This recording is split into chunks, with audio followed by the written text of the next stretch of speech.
Olá, jogador! Hoje vamos analisar a partida entre B e Gelfand com as peças brancas e M Carrossen com as peças pretas.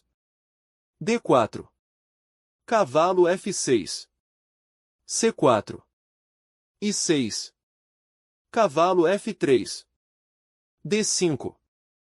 Cavalo C3. Bispo I7. Bispo F4. Roque curto. I3. B6. Bispo D3. D. Captura em C4. Bispo captura em C4. Bispo B7. Roque curto.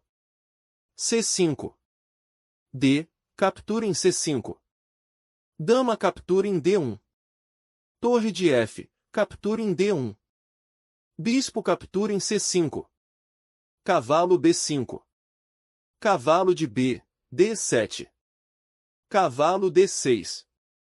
Esse lance foi impreciso. O melhor lance era cavalo C7. Bispo D5. Bispo B5. Cavalo H5.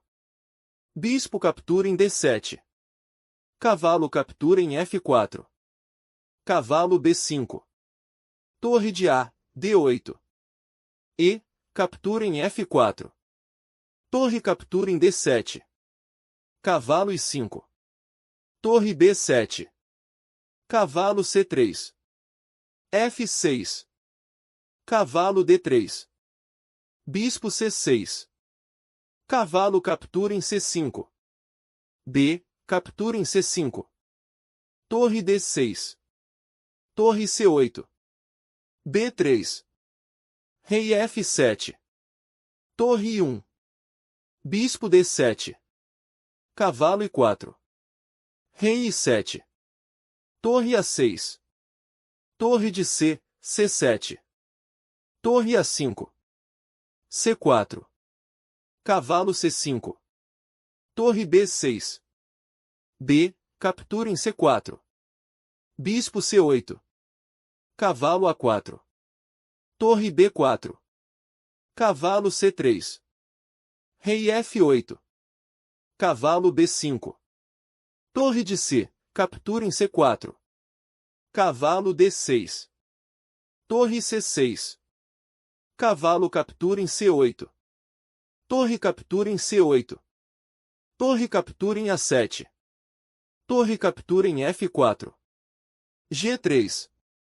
Torre F5. Torre B1. H5.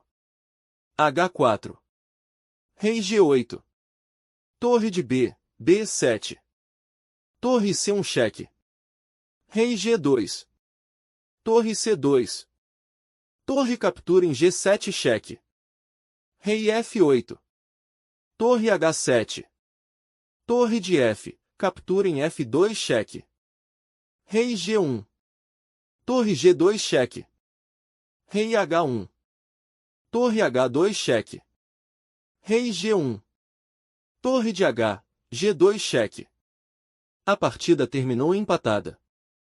Muito obrigado por assistir. Não esqueça de se inscrever e deixar suas sugestões.